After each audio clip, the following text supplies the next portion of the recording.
All right, hey, good morning. We're starting a little bit late. First and foremost, I want to thank Georgia Tech for hosting us. In the future, we're going to be putting out beacons for members of the General Assembly, including myself. So I'm putting myself into that. I'm surprised I'm not at Georgia State's campus, wondering where am I. But anyways, no, in all seriousness, thank you very much to Georgia Tech. We appreciate them doing this. I appreciate everyone coming. I know there are folks listening on streaming, so good morning to you and the entire state of Georgia. We have a full packed agenda today. We have 8 speakers. I think all 8 of them are going to hit some pretty important areas. Let me just give context really quick. From a contextual point of view, we've asked the speakers to look at a couple of things. Some of them will go left, some will go right, and that's perfectly fine. But we've looked at things like life cycle, ecosystem, all the way from, I'll say seed, all the way to growth capital. We've been asking them to think about what could be a home field advantage. For instance, if the taxpayers of Georgia are doing a fund of funds through the Invest Georgia, what could we possibly do for those fundees to be able to give them, I'll say, an upper hand, or as I've been using the sports metaphor, the last bat, like the Braves get when they're at Truist Park. By the way, disappointed to see the Phillies won. And then finally, in terms of what has been your experience, if any, with Invest Georgia, and then also, since we're here at Georgia, I'm at Georgia Tech from ATDC. I would like to, before we start and before we bring up the first speaker, I'd like to congratulate the Georgia Tech football team. What an excellent win. So there 7 Georgia schools played, all 7 won, and I congratulate 6 of them. So with that stated, Dr. Klaus, the floor is yours. Excuse me, Representative? I'm just going to let the viewers and listeners guess. I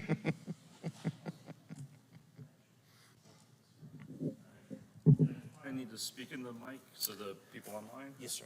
Okay. All right, guys. I like it. Feel free to stop me anytime if you guys have questions. But I kind of want to just high level share kind of a vision for the state of Georgia to really excel within entrepreneurship. And this was presented overall already to the Chancellor and the Board of Regents, or really it was the Chancellor, and he's committed with me. One of the big things that we're looking at is how do we get the participation of all the students, especially STEM students, to start building startups. And I can walk you guys through my own journey. I started here at Georgia Tech, 30 plus years ago, and from that, took a break from Georgia Tech and did a startup. Fortunately, learned a lot along the way, and had successes, had challenges. But part of one of the things I did do is I gave some equity in my first startup to Georgia Tech. Hence, there's a Klaus building. If you go around campus, you'll see a nice building. Feel free to walk in. You're invited to check it out.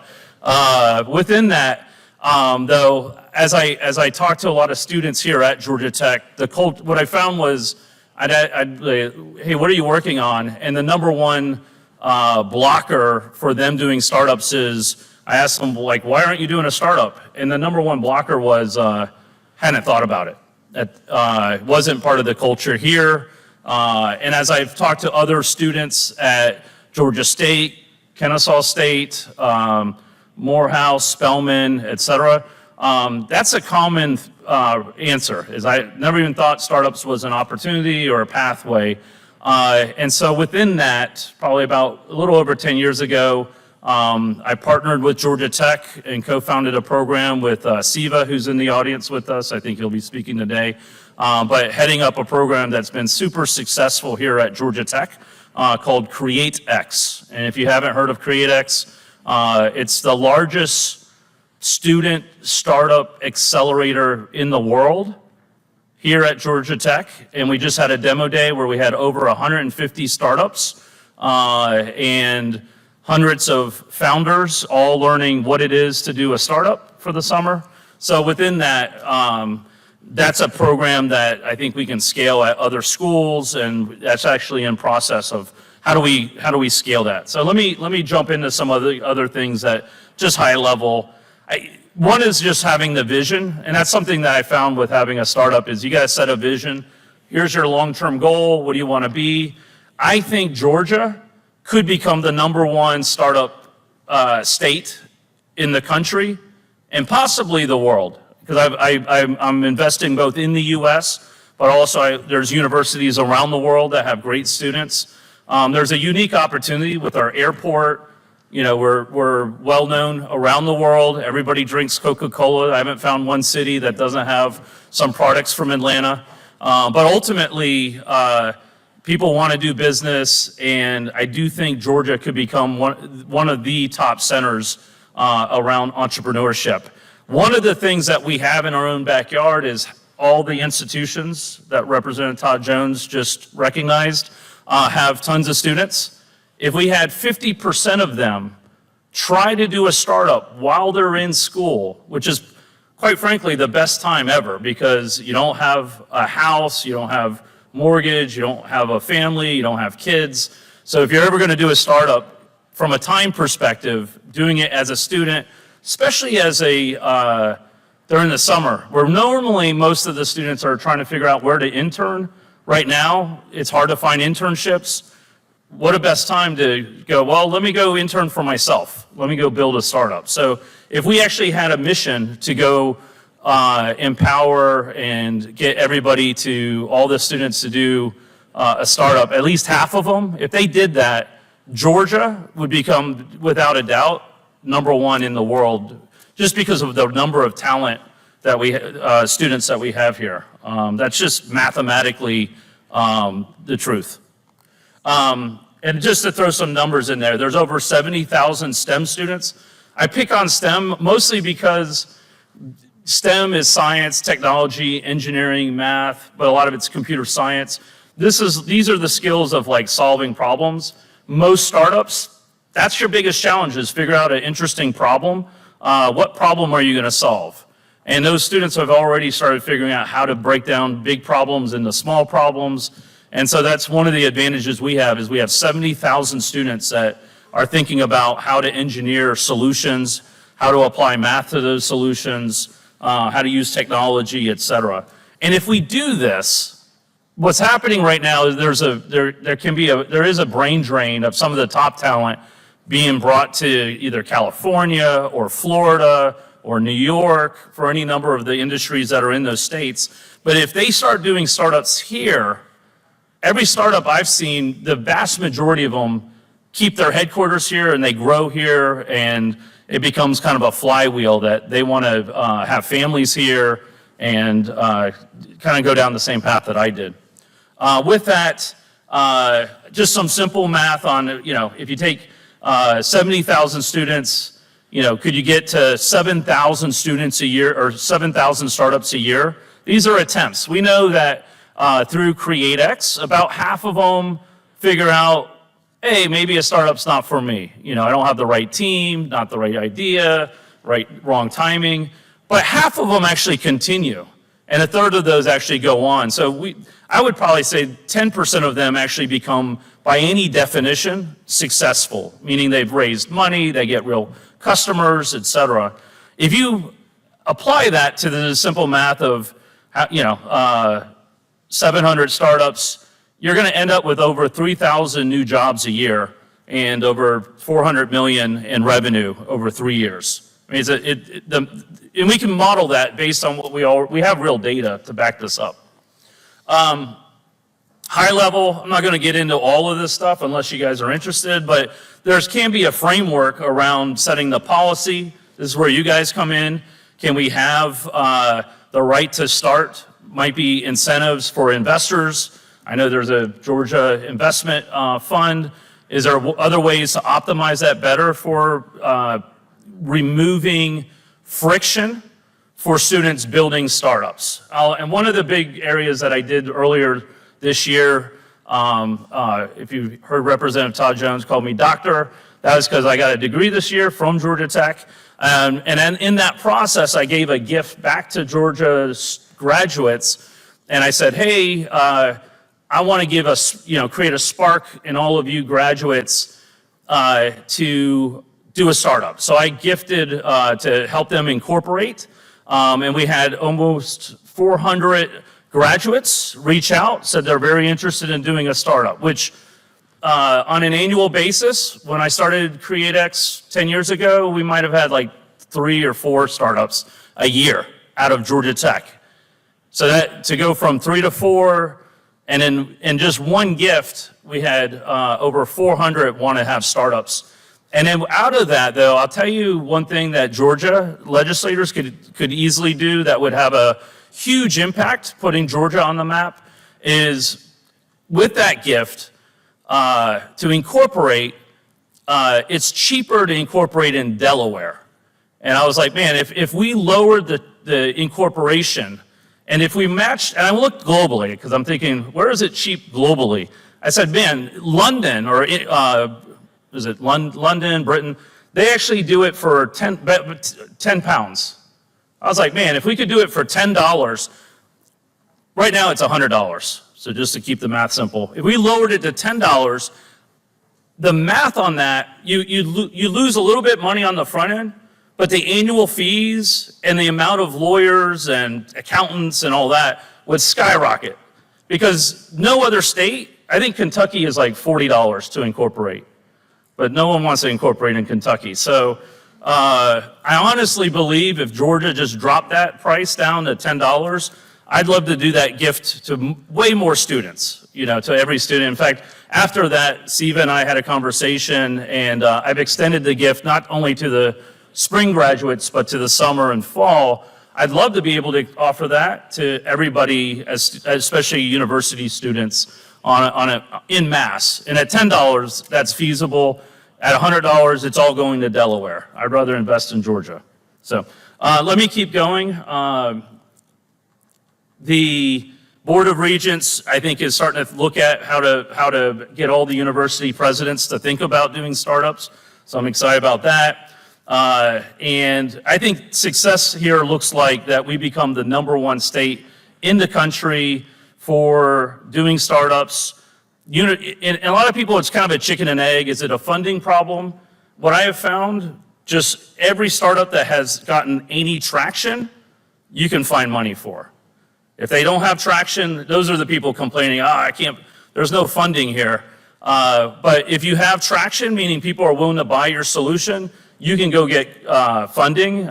It may not be from Georgia, but what I've seen in the last 10 years is as CreateX has started to really start scaling, there's now a bunch of funds starting to move into this area around Georgia Tech's campus because they know there's deal flow now. There's actually, hey man, every year there's probably about 10, it's a ratio. If there's 150 startups, 10% of them, everybody wants to be in, and that's true this year as well. So with that, I can keep going through. I don't know how I'm doing on time, or 2 more minutes. All right, appreciate it.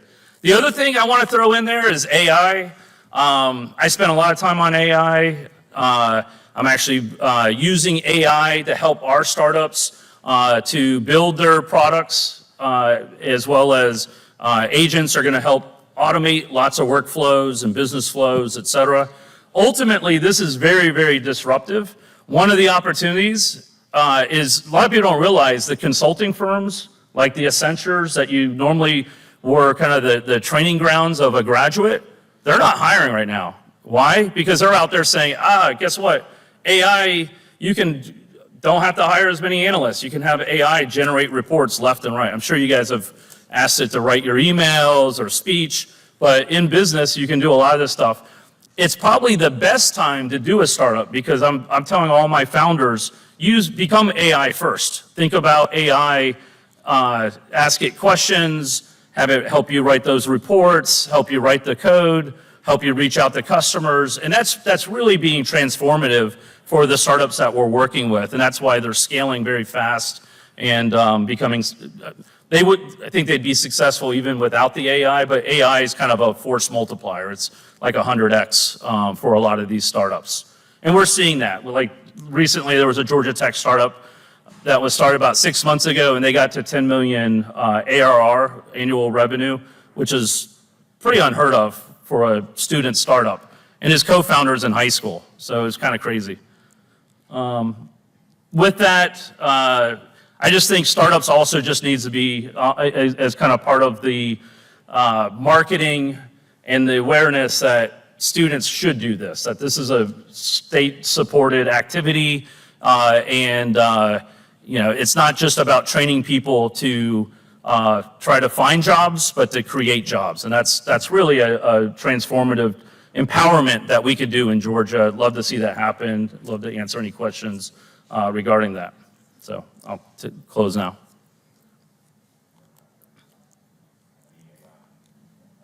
Thank you, Dr. Klaus. Any questions from the committee? All right, Representative Kendrick. Thanks for the presentation. Can you hear me? Is it on? Probably not. Okay. I'll try to speak loud enough. My question was about your vision for maybe an exit for all these startups, because at the end of the day, these investors are going to want to get their money back, and they're going to get that either through an exit of some kind. So do you envision these startups to start up and then sort of pass it, sort of generational wealth from generation to generation, or do you envision them eventually making an exit where they could pay the investors back? What have you seen, and what do you? Yeah, so what I've seen, I guess, and look, can you repeat your question? There was some echo. Sorry. Your vision for these startups, would they exit to pay the investors back, or would it be like a family business where they would carry on for generations? Yeah, great question.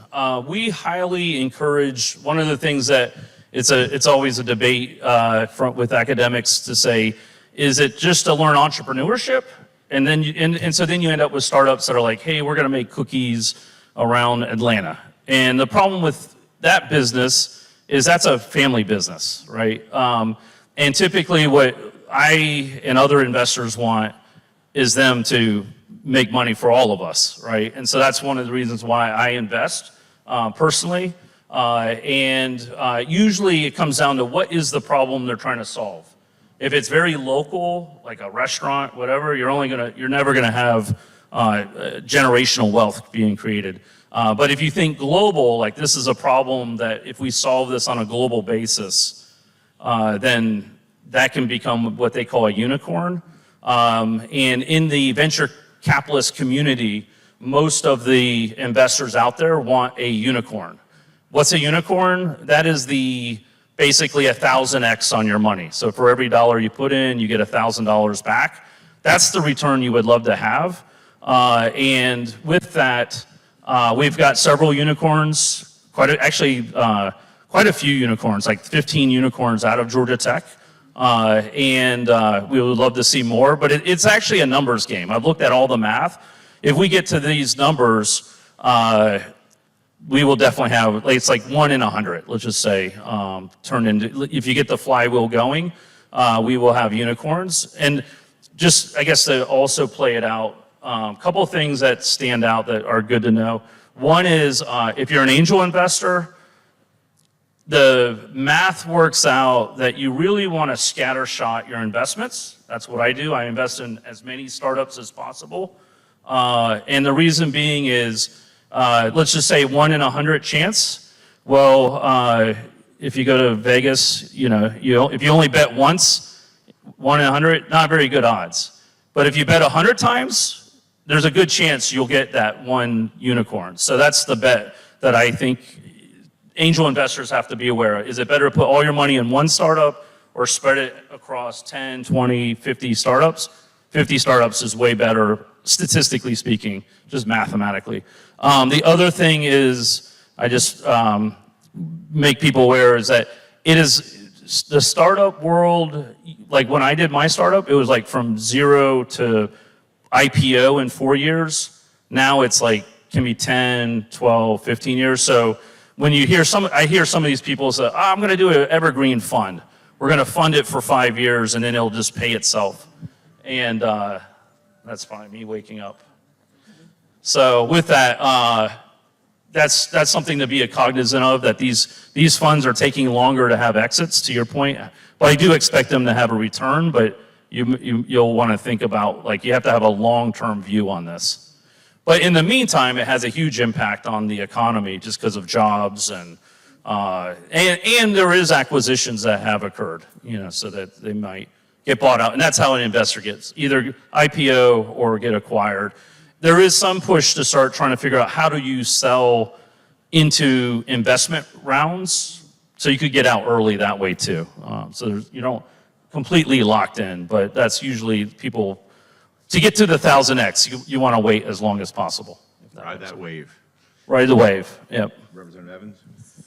Thank you, Mr. Chairman. Thank you for the presentation. I was curious the reaction from the chancellor and the regents as far as trying to encourage our colleges to grow more entrepreneurs. I've been out of school 20 plus years, but I don't sense that it's super different in that schools are sponsored by big business and that there's sort of the pathway to work is a lot easier than the pathway to entrepreneurship. So I was wondering how receptive he was, what we can do to help. And then also, do you sense established industry pushback? And not that we want to pit one against the other, but I think we need to keep our eyes open as far as competition for talent. Good question. I met with the chancellor. He kind of high-fived me, so I think he's all in. And he said, I shook my hand. He goes, I'm in for the 50% of all STEM students doing startups. And then subsequently, he's got a right-hand person on entrepreneurship and innovation, Costas. You know who he is. He has put together an advisory board, and I'm on the advisory board officially as of a week ago. We doing the email. So it is forming, and I think the whole goal is to kind of answer your question is how do you move the needle with presidents of Georgia Tech, Georgia State, KSU, UGA, et cetera, to say, hey, let's create a dashboard and some visibility into like, where is every school? And I think one thing I've noticed at Georgia Tech, and I assume it's true at all the universities, they all look at the rankings, like how are we ranking? And the nice thing about startups, it's probably the least subjective measurement, because you can go, these are real startups, they've raised real money, we can count how many jobs they've created. So that kind of a ranking, I love. I hate the subjective and, you got to know someone to get a high ranking. As opposed to this one, we can actually measure all the universities, how they're doing, and more importantly, give them the best practices. Here's what's working. Here's some things that you might want to try, because I can speak from experience. Working with Georgia Tech is like working with an octopus with like 8 different, maybe 20 arms, and a lot of times it's challenging to have all those kind of moving in the same direction. But it will help to have the presidents all probably getting asked, like, how are you doing on your startups? So if the chancellor's saying it, I think he has a lot more influence to go, this is something important for the state of Georgia. But this could be something that the governor gets behind. It could be something that the legislators get behind. I really think just dropping the cost on incorporation would be, and I looked into it. I was like, who sets that? Is it the Secretary of State? It turns out it's the legislators have the authority to drop that. I don't think the Secretary of State, he has to get it from the representatives or the legislators. So, and I was like, man, this is a no-brainer, because you could easily make up the difference in the annual fees over the 4 years, because you can do the math going, hey, these are startups that would not have been here otherwise. The other thing that the Delaware courts have that Georgia doesn't have too is the Court of Chancery. So they have a very sophisticated small business court system. Of course, we have small business courts, business courts here in the state, but it's very statewide, not as local as it is like in Delaware too. So that's another reason a lot of corporations incorporate in Delaware. Number one reason I do it is cost. It's cheaper in Delaware. If Georgia was $10, I would do it all here. And I think ultimately, if you get that many more startups happening in Georgia, then you start going, well, maybe we should invest with courts and other, it has a multiplier effect. It's kind of like, if we don't lower the price, then you don't need to set up all this other courts. Sorry, guys. All right, well, Dr. Klaus, thank you so much. We sure do appreciate your time with us. And if you don't mind, there's going to be a couple of follow-up questions. We'll go ahead and we'll email you those questions if that's okay, so we can get it back to the General Assembly. Okay, I appreciate it, Dr. Klaus. Thank you so much. Thank you. Mr. Patton, I know that you're running short on time, so my only request would be, at the very minimum, if you could first introduce yourself, who you represent, and then also if you could hit the very top of the waves, and then we'll go from there, if that's okay. Thank you, Mr. Patton. All right. So good afternoon, or good morning, I guess, at this point. So I think, given time, I'll tell you a little bit about what we've built, and then I'll skip a lot of the why is this important. I assume you guys have covered that with lots of speakers, and then just jump to questions. So I'm Blake Patton. I'm the founder and managing partner of Tech Square Ventures. I spent most of my career as an entrepreneur, building the kinds of high-growth technology companies Chris was talking about. I went to Georgia Tech out of school, started a small company, a startup, and wound up merging that with another company that became IXL here in Atlanta. We took that public. That was kind of my first success. Did a few other startups. And then about 12 or 13 years ago, I was a trustee here on the Alumni Association board and was introduced to ATDC here at Georgia Tech. I was asked to chair a search committee to help find somebody to run ATDC. And that's really what kind of pulled me into the startup community here in Atlanta. In fact, I wound up being the interim director of ATDC until we found somebody. And while I was there, what I came to realize very quickly after my career, I had lived in New York and Boston and London and helped build these high-tech companies there and raise capital there.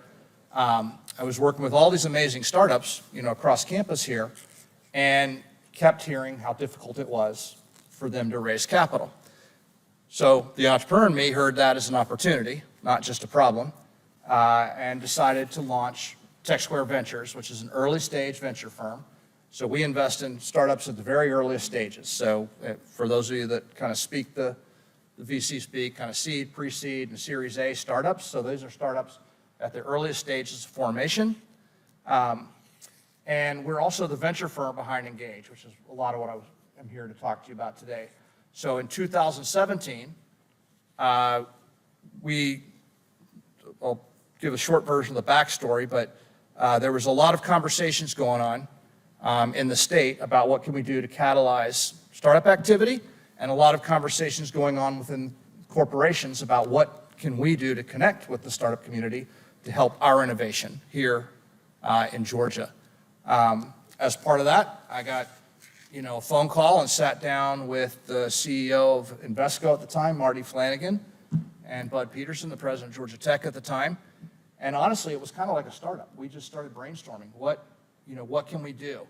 And so we did what startups do. We did customer discovery. We went out and started meeting with the CEOs of large companies in Atlanta, and we heard a couple things. We heard that they cared very much about growing the innovation ecosystem in Georgia, both to support Georgia, but also for their own self-interest. They understood that to attract the talent they needed to have that locally. They understood that wherever the R&D for research happens is where that particular thing will wind up getting built. And so they cared a lot about that and wanted to connect with the startup activity in Georgia. Second, they wanted to build what they called entrepreneurial muscle. They wanted their executives to be exposed to kind of the startup community and the startup mentality of moving fast. And then lastly, they wanted access to those startups and innovation. They wanted curated access, right? They wanted help filtering which companies are solving the problems that we care about. So we took that and we came up with the idea for Engage. And so what Engage is you can think of it as a startup accelerator program, but it's much, much more than that. So for the corporate partners, it's this innovation program. It's a unique corporate venture and innovation program. For the startups, we run 2 cohorts a year, so think of it as like 2 classes, where we invite approximately 8 startups to come, and we help teach them how to sell to enterprises. So we coach them on what does it look like to sell and get large companies as customers, and we use our corporate partners, as sort of 14 shots on goal. The startups do it because they want to learn to sell to enterprises, and they want contracts with our corporate partners. So the way that works is we asked all these companies to put money in a venture fund that supports this program. So each company puts $3 million in. We have 14 partners plus Georgia Tech. And these are companies like Delta, Home Depot, UPS, Invesco, Coca-Cola, right? Pretty much all of those companies, all the large companies, when you look out your window, here in Georgia. And so they all invest in this fund. We ask them to put money in. We ask the CEOs to serve on a board for us. If you're not going to make this important inside your companies, it won't work. You have to serve on a board for us. And then each company we work with their senior executives to understand their innovation needs through working groups. So for example, we have working groups in things like supply chain and AI, and Georgia Tech helps us run those. So they help bring together and convene those corporate executives. We work with them to understand what their innovation needs are, and then we go out and find those startups. So why do I do that? Why does Tech Square Ventures do that? Well, as a venture firm, imagine it's like cheating. Imagine if you could go to the eventual customers of your startups and eventual acquirers of your startups and ask, what do you care about? Imagine if you could have them help you in diligence and selecting those companies. And then imagine if they were the early customers that helps create that value. So that's what we've created, and it's become really, a first of its kind program with really high visibility, nationally. I'll give you some stats in a second on the impact. In addition to that, we have our early stage fund, which is a traditional venture fund. So we raise capital from high net worth individuals, institutional investors, endowments, et cetera, and we invest that in early stage startups. So all together, today we have about 140 million assets under management. We hopefully will be at 200 here shortly. We're about halfway through raising our next set of funds. So I'll give you some success stories in a minute, but the first thing I want to share is that none of this would exist without Invest Georgia and without Georgia Tech, period. There would be no Engage, there would be no Tech Square Ventures. So very early on, we had big ideas, and to put that into action, I did not grow up as a venture capitalist. I did not grow up with a network of capital. I didn't grow up even, knowing exactly how to structure things, right? We had to figure this out on the fly and figure it out fast. Invest Georgia, I think that given time, I won't review the progress. You guys can review it. Knox can tell you about it if you got questions on that. But Invest Georgia was one of our early investors, and it wasn't just the capital that they put into this. What they did is they put me through a process that I later learned was what I would have to know how to do to get access to additional institutional capital. And I'll come back to why I think that's really important. But they, had I not gone through that process and my first attempt at knocking on the door at Goldman Sachs and Invesco and Coca-Cola and these world-class institutional investors, probably would not have gone as well as it went. So I owe a lot to Invest Georgia. And of course, Georgia Tech. We built the infrastructure of Engage on ATDC, the platform that ATDC already had built. We leveraged, even to this day, the credibility of the researchers and professors at Georgia Tech that help us with the innovation work. And of course, we rely on the pipeline of startups that Chris was just talking about that come out of the state. So a quick couple success stats, and I'll tell you a few things I think that are important. One, we've invested in over 130 startups since we started. Over 60% of those have been in Georgia, and about 80% have been kind of in the greater region we call the Super South. I bring that up because I think one of the things in early stage investing is key for Atlanta is, we take it for granted that we're leading in the South, and we're just not. And I've got some stats on that I can share, but it's very important for us to be the anchor for the Super South. If we do that, we will, by definition, be the top X, whatever our goal is. I'm very passionate about that. So about 80% of our investments are in that Super South region. So the money is, definitely showing up here. Our startups have gone on to raise over $3 billion in follow-on money after the capital we put in collectively today. And to Chris's point, we haven't been around for very long. Our startups are still kind of early in their maturation, and their valuations in aggregate are over $10 billion. We've generated 180 contracts between our startups and those corporate partners. 180 contracts. The average value of those contracts is $105,000. These are meaningful early contracts for the startups.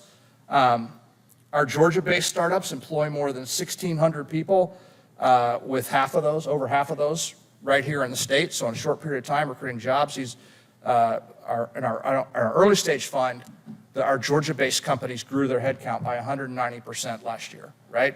So fast forward 5 years to when the companies look like what Chris described are being built, and you can start to think about the economic development impact. And, of course, we brought together these corporate partners in a model. So we built a great platform to scale. I was going to give you a whole bunch of statistics on why this is important, things like that, regions with robust innovation ecosystems grow 2.5 times faster, and tell you about why venture capital is important.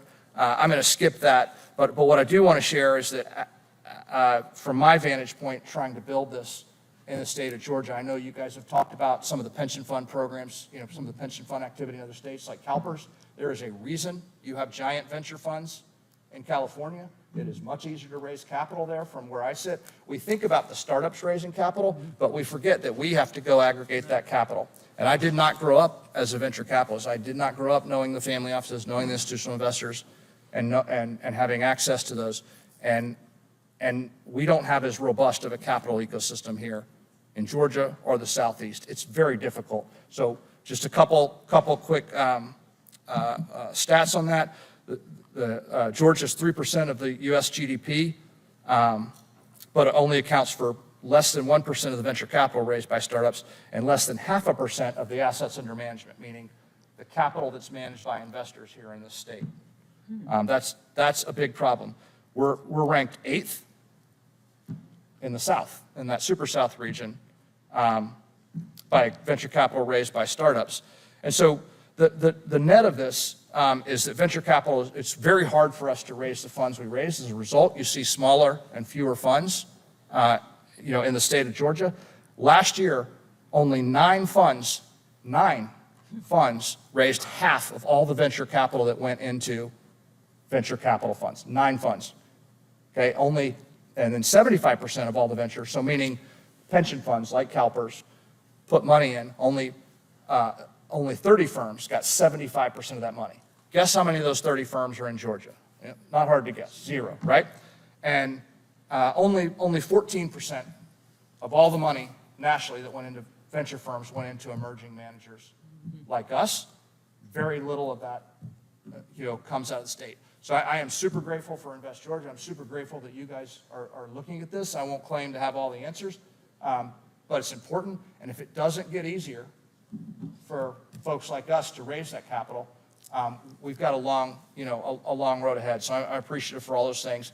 In terms of policy, I give a whole separate talk. I'm super excited. This kind of ties in what Chris talked about. I think huge opportunity for us in all things deep tech, and all the things you see coming in the next decade. I am a .com kid. I'm a product of being, lucky around the internet days. Just like the internet changed how we live and work, AI is clearly going to change how we live and work. This is the time, right now.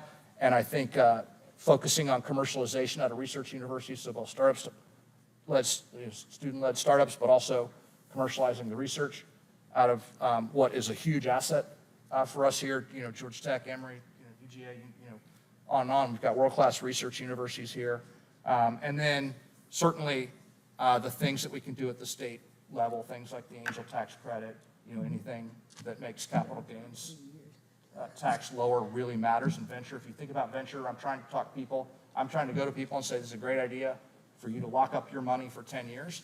And at the end, that has to be a good answer for them, a really good answer. That's the only reason people do that. This is highly illiquid investing. So all the things that go around that. So with that, I will stop and take any questions.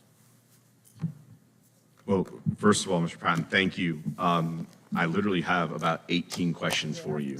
But I know that you're short on time, and I know I've our only got about next 5 minutes, but I'm happy to. Yeah, and I follow know up. our next speaker is short on time. So I guess let me first ask a request. You shot out a lot of data that I was scribbling. If you'd be so kind as to share that data with us, we sure would appreciate it as a committee. And if it's okay with you, I know I'm going to go ahead and reach out to you via email and kind of give you a whole rote of all these questions because of time, not because of interest. But I would like to defer to my colleagues to see if they have questions. You got it.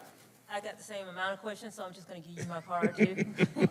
Pardon me? I have the same amount of questions, so I'll just give you my card, too. Okay. And then Representative Evans, do you have anything? Okay, so I know that you were short on time. Thank you very much for committing to come here this morning. We appreciate it. But again, I think you're going to get inundated pretty bad. Well, maybe not bad. How about this? In a good way, in terms of thoughts and in terms of how we can help. All right. All right, thank you. Thank you. All right, thank you, Mr. Patton. Yep. Siva, I want to say your last name, but I know I'm going to not say it properly. So if you could do the entire committee a favor, just introduce yourself, tell us your title, and then go right ahead, sir. So thank you. Okay. Let's see if I can find.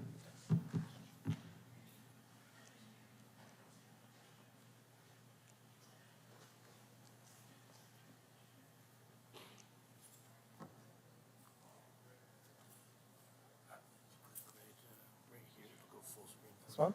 Perfect. Thank you. Thank you. Good morning, everyone. I'm Raghupati Sivakumar. I go by Siva, like Todd called me out, so you can call me Siva. I'm a faculty member at Georgia Tech. I just finished 25 years at Georgia Tech. I love the place, I love the city, I love the state, and I'm also Georgia Tech's Chief Commercialization Officer. So in my organization is responsible for helping our students dabble with entrepreneurship, launch startups, and at the same time commercialize the research that we do at Georgia Tech. So the big argument I'm going to make today to you all is this is Google Gemini told me that there are 124 universities and colleges in the state of Georgia, about 600,000 plus students. We must rely on these universities as to activate entrepreneurial activity in the state of Georgia. I think we have an amazing, amazing opportunity.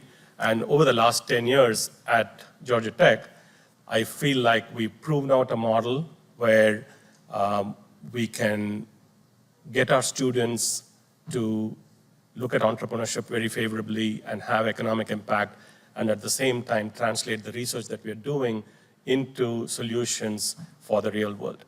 I mentioned I've been at Georgia Tech 25 years. For the first 15 years of my time at Tech, I'd never talked to a single parent because I teach students and the students are happy, and I've never had an opportunity to talk to students. And then with Chris's help, we launched CreateX. I got my first call from a parent who was incredibly upset with me because their son had given up a job at Honda and ended up launching a company. And this dad was like, what on earth is going on, right? Like, I wanted him to go work at Honda. So that founder, his name is John Gattuso, he went through ATDC. That company is called Fixed. They are doing about $45 million in annual revenue now. They have created over 40 jobs right here in the state of Georgia. And there are 7 million cars in the United States that run his technology.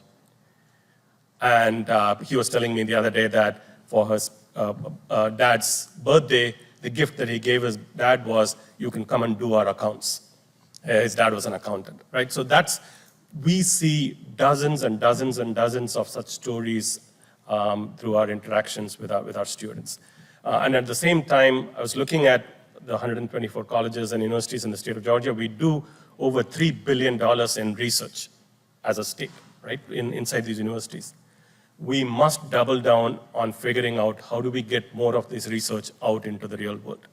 Today, that pathway is very friction-laden, doesn't happen as easily as it should, and we really owe it to our taxpayers to take this research and figure out how do we create solutions out in the marketplace.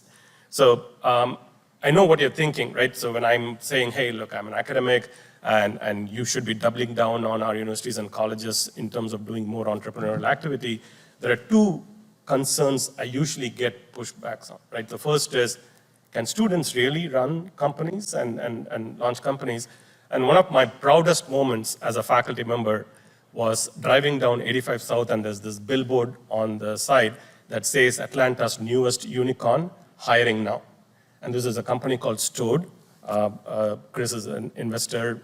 They went through Engage. Stode was launched by a student, and Sean still runs the company. Thousands of jobs created. They are doing over $350 million in annual revenue now. We have no doubt that our students, as young as they might be, can run absolutely world-class companies, right? And there's a reason why, if you look at the top 5 companies by market cap in the US market, 3 or 4 of those companies were founded by college students when they were in college, right? So we absolutely need to double down on this. The second pushback I get is, well, if you make every student an entrepreneur, then who's going to go work at the companies like Home Depot and Delta? And what we hear from these large companies is they absolutely want entrepreneurially minded students to come work at them, right? Because these are the change agents that will change Home Depot for the future, that will change Delta for the future, that will change Coca-Cola for the future. And so Chris made a really important point, which is this year at Georgia Tech, we worked with about 5,000 students. About 500 of them went on to creating startups. We still think we've made a difference in this 4,500 students that we worked with. We've given them more entrepreneurial confidence. And then out of these 500 students, there's going to be 400 students whose startups are going to shut down. And that's completely okay, right? Because they will go work at a Home Depot or a UPS or a Delta, and they are going to be successful in those companies. So we think what we are doing in terms of getting our students to embrace entrepreneurship is actually setting them up for success in their careers.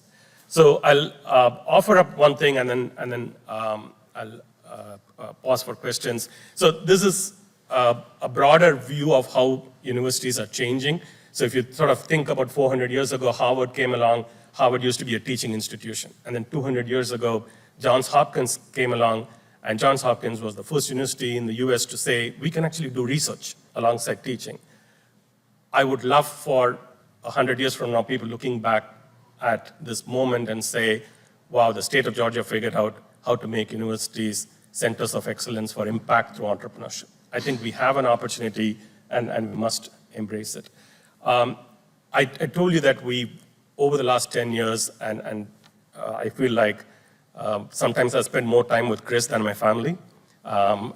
It's a joke based on,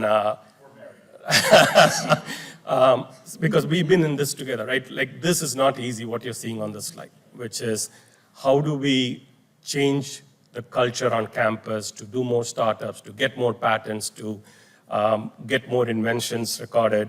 It's taken a long while, but I feel like in the process, we have a playbook that we can work with other universities and colleges. And we do this all the time around the country, but I think the state of Georgia is a special place, and we would love to work with other colleges and universities, both to learn from what they've done in entrepreneurship, but also for us to share, hey, look what we've done, and you might be able to take things from here in terms of activating your campuses.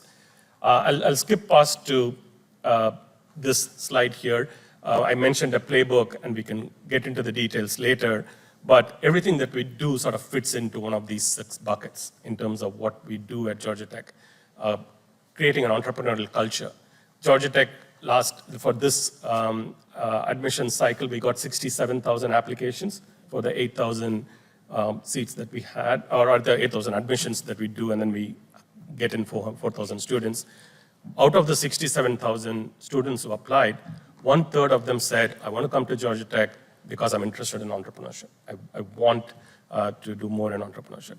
I think that's happening with the Board of Regents help. The Board of Regents created a Regents Entrepreneur title for faculty who are successful in commercializing the research. Has been incredibly valuable in changing culture on campus. I mentioned research commercialization. There's a lot of work needs to be done in terms of bridging the gap between research and solutions. We are investing more in it. We are being very aggressive in terms of how we look at intellectual property, in the sense that we used to be so rigid in terms of how we license IP, and now we have one of the friendliest IP licenses in the country.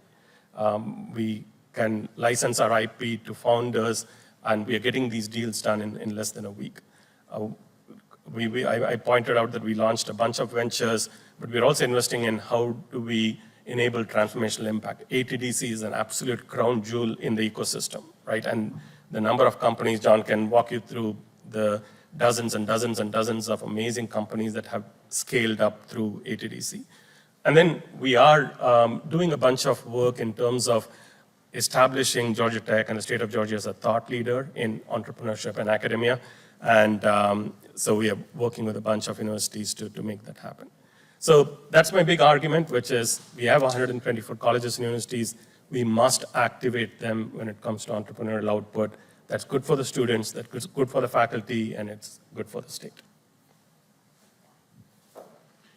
Thank you, Siva. That is, I love the vision you cast. I mean, that's awesome. I love that. Thinking 100 years from now, will they look back and say, I mean, to say that we would be like the Johns Hopkins Yep. of this would be, I mean, to me, that is the crown jewel. Yep. So, Representative Kendrick, Representative Evans? Representative Evans? Thank you, Mr. Chairman. This is fantastic. And when you were telling the story about the parent and the Honda example, it sort of reminds me of something we've been going through over the last couple of years and trying to, it's one thing to recruit students to be entrepreneurs. And I sort of liken it to trying to encourage students that, hey, not everyone needs to go to a four-year college. There's amazing careers that you can get Yeah. in technical college. And it's not really the students, sometimes it's the parents. Yeah. And it may be more granular than anything the legislature could do, but I wondered if there was any thoughts you have on ways for us to shift the Yeah. mindset of parents. Yeah. Not so much the students. Yeah, so I think creating a startup, there are always milestones, right? You don't never want to think of, oh, I want to be a unicorn on day one, right? There are milestones. So in that particular case, I told John's dad, just come to demo day, right? Just come to demo day, watch John, and he came, he watched John go up on stage and present his vision for Fixed. This is 10 years ago, right? Like, this is before a single car was running Fixed. And he turns to me and says, I think John should do this, right? So to me, involving parents every step of the way in the journey of the founders, I think is crucial in a college environment, and which we do naturally. We engage parents in many different ways.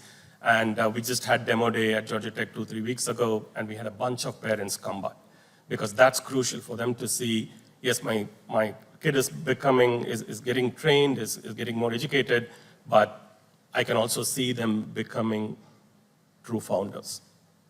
Amazing. That's great. I think John's next gift to his father or his mother should be a Honda. Yeah. I mean, I think it's nice he gave him the accounts, but, hand him a Honda and say, I could have been there, but I decided to do a $45 million company instead. I So will kudos pass to it him. along. And it's really convenient that we have a Chris Claus building on campus, because every time we have a successful founder, we point to that building and say, okay, we need a John Gattuso building. Right? We'd like to annex the Klaus building. Yeah. Two real quick questions, and feel free to just hit top of the waves. We talk all the time about birthplace not basically being and defining you. So how do we take what we're doing here and apply it to VSU, West Georgia, Yeah. Southern, UNG, Yeah. et cetera? Yeah. I know that's a deep, long question that I'm Yeah. sure the chancellor is thinking of. As Dr. Klaus discussed, there's an innovation committee to actually discuss that. Yeah. But do you have a viewpoint in 60 seconds about how we could, I'll say, democratize the opportunity? Absolutely. So I'm very clear when I talk to other colleges and universities, what we did as CreateX at Georgia Tech might or might not work on your campus. So we have to be in learning mode. But there are principles that we have learned that I think applies to other universities and colleges. We need to get faculty involved. Anything that is sustainable needs faculty involvement. We need to make everything we do in terms of entrepreneurship curricular. We cannot say entrepreneurship is difficult, but go off and do this on the side. And third, we need to meet students where they are. So CreateX is actually a learn, make, and launch pathway.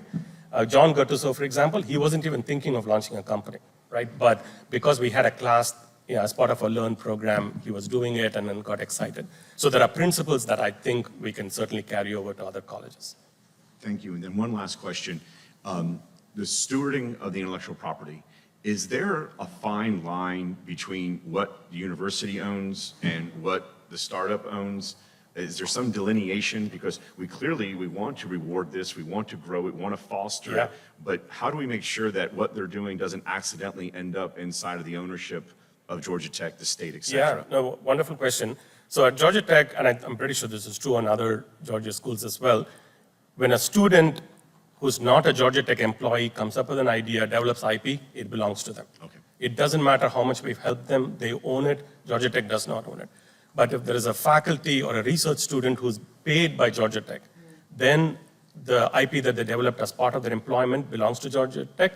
But then we now have a really friendly license where we're essentially telling the founders, you go build a successful company, and if you're successful, then we will. successful. Exactly. Yeah, okay, great. I love the partnership. Yeah.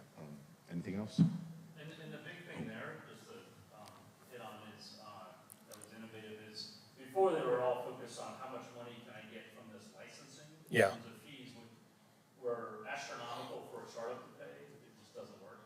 And then they switched it to equity. Yep. So Georgia Tech's actually taking equity in the startups. Yeah. For the IP, and that's a game changer because now you're all aligned on. Yep. If they succeed, we all Yep. succeed. Exactly. So it's a win-win. Yeah, and I love that because, as we all know, startup cash is worth 10x, so every dollar is worth 10. Yep. So the idea that you don't have to pay an exorbitant upfront, and Exactly. we're basically, hopefully, along for the ride together, Yeah. I think that's a great way to create and encourage the ecosystem. So, Yep. so thank you. Siva, thank you so much. We Thank you. appreciate it. Thank you so for much. having me. Is Mr. Ashley here? Oh, there we go. Mr. Ashley, if you could, just your name, your title, and the floor is yours. This should be interesting. Props are always encouraged. All good to go. All right, so I'm Joseph. My company is RD Medical Training, and so I am a CreateX founder. I was a student at Georgia Tech, undergrad and grad. I was also the mascot, so if you're a Georgia Tech fan, good week for us. But just want to say thank you for giving me the time to talk about my company. I'm going to talk about a little bit of our journey, what we're doing now, and just how it's related to Georgia Tech and how helpful they've been to us. I also just wanted to echo some of the things that Dr. Klaus said, which is that yes, doing a startup is easier as a student. I have done it as a student and now as not a student. You don't realize like how much free time you have when you're a student and how little like worries, things you need to think about. So definitely true. And then also, just Hope and Zell are like I think one of the best investments Georgia has ever made. I really wanted to do entrepreneurship, so I was already attracted to Georgia Tech in high school, but I was also looking at NYU. They have great entrepreneurship programs, and the biggest difference for me was the price point, so I could go to Georgia Tech almost for free. I could not go to NYU for almost free, and so I ended up here, my company ended up here, so that was a huge selling point for me and something that definitely pushed me to, one, just have a better college experience coming out with absolutely zero debt, and then also being able to use some really great programs at Georgia Tech like CreateX. So this is the team. This is me and my co-founder Cole. So we're both undergrad at Georgia Tech, biomedical engineering, also masters at Georgia Tech, biomedical engineering. I've done the CreateX program, the launch program specifically twice, and then my co-founder did it with me once with our current company. So we found a very interesting problem. So it's that current training aids for rapid bleeding are ineffective. They are unrealistic, provide minimal variability, and have little to no visual feedback. Very strange problem to work on. We found it in a very exciting way. We got contracted by the Army down at Fort Stewart to make better training aids for TCCC, which is Tactical Combat Casualty Care. It's a training course for all soldiers. The goal is to prepare them to do trauma medicine under fire. And so we worked with them. They said, hey, look, you guys are biomedical engineers. We don't actually know what that means, but medical is in the name, so you're going to make us better training equipment. And we said, absolutely. So we used the CreateX ideals of just really getting to know your customer. We interviewed a ton of instructors, medics, realistically, anybody who had gone through any of the medical training courses for the military. And they told us they had a few different issues. One was that training aids were either on one end of the spectrum, so you either have super, super expensive, high-fidelity mannequins that cost $100,000. They move, they breathe, they bleed, they're great, but units are going to get access to those maybe once every 2 years. On the other side, you have very low-fidelity options that are very cheap. You have pool noodles, you have yoga blocks with stab wounds in them. You have putting a tourniquet on a buddy. I don't know if you guys have ever put on a tourniquet. It's deeply uncomfortable, so not the greatest training. Also just does not represent a real-life situation at all. And so some numbers with the problem, 100% of soldiers are required to complete these courses every 12 months. So they are at minimum supposed to be doing a refresher every single year. And that's because 90% of preventable deaths on the battlefield are from rapid bleeding. So this specific section, how to put on a tourniquet, how to pack a wound, are like really, really, really important. And the reality is that less than 50% are actually completing this training each year. And we think that number is probably much, much lower from the conversations we've had with the military. So like I said, current solutions, pretty hit or miss. You have really expensive mannequins. They work pretty well, but most units aren't gonna have access. You have super low fidelity options like a pool noodle. Gives you the idea, but not really any realistic training. And then our main competitor, unfortunately, is kind of just a higher fidelity pool noodle with some stab wounds in it. So our solution is much different. It's an actual arm, as you can see here.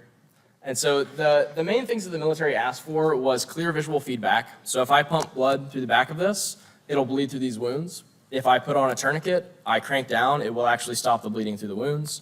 So that's that really clear visual feedback that you need to just easily assess, is someone good at this or are they not? And the other thing that our patent is pending on, so Siva's really pretty slide on the patents for one of those, is the variability. And so even when you're training with those high fidelity mannequins, they have a few wounds on them, those wounds never change. And so they were like, look, if I'm training 30, 40 soldiers in a row, they're all gonna see the same thing. The first 3 guys, they're gonna get great training, they're gonna be stressed, we're gonna be yelling at them, they're not gonna know what to do. But then the next 37, they're just gonna memorize what the first 3 did. And so they're like, we need to be able to vary the scenario every single time someone is training, such that they're actually getting realistic critical thinking skills from the training.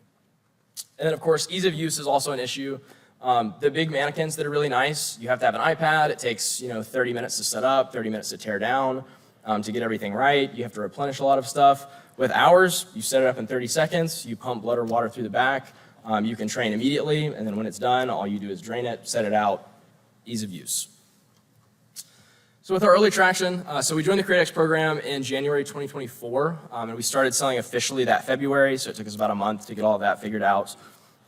Just real quick shout out to the CreateX program. Between me and my co-founder, we've done just about every piece that exists within CreateX. We've done all of the different components, whether it was classes during undergrad, or the idea to prototype program to work on the arm, finishing with the launch program that we worked on to actually start our company. And they've been super, super helpful. The mentorship has been great. They taught us as engineers how to do sales, which if you're a salesperson, probably sounds pretty easy, but it's not. They gave us really great connections, so we've gotten to talk to a ton of people that just were very, very helpful in making our project a reality. And then in terms of long-term support, I still talk to Rahul, the head of CreateX, at least every 2 weeks. He's been super, super helpful to us. And then I've also gotten to be a mentor of a lot of other teams, which has been really, really great. So if you've heard of Adventure Prize, I got to mentor one team that was a finalist in Adventure Prize this semester. And then I've also gotten to support a team addressing the other side of this issue, which we addressed the training problem. Another team from Georgia Tech is actually addressing the tourniquet problem, so making automatic tourniquets that apply within 30 seconds. So, shameless plug for CreateX. Our early traction, we sold our first 10 arms during the CreateX program. Really great to Metro Atlanta Ambulance, super great early customer. We still have a ton of contact with them, which has been awesome. They just sent us a ton of videos from their mass casualty training last week, so keep an eye out for those on our marketing content. And then we've gotten just generally great feedback from our early customers.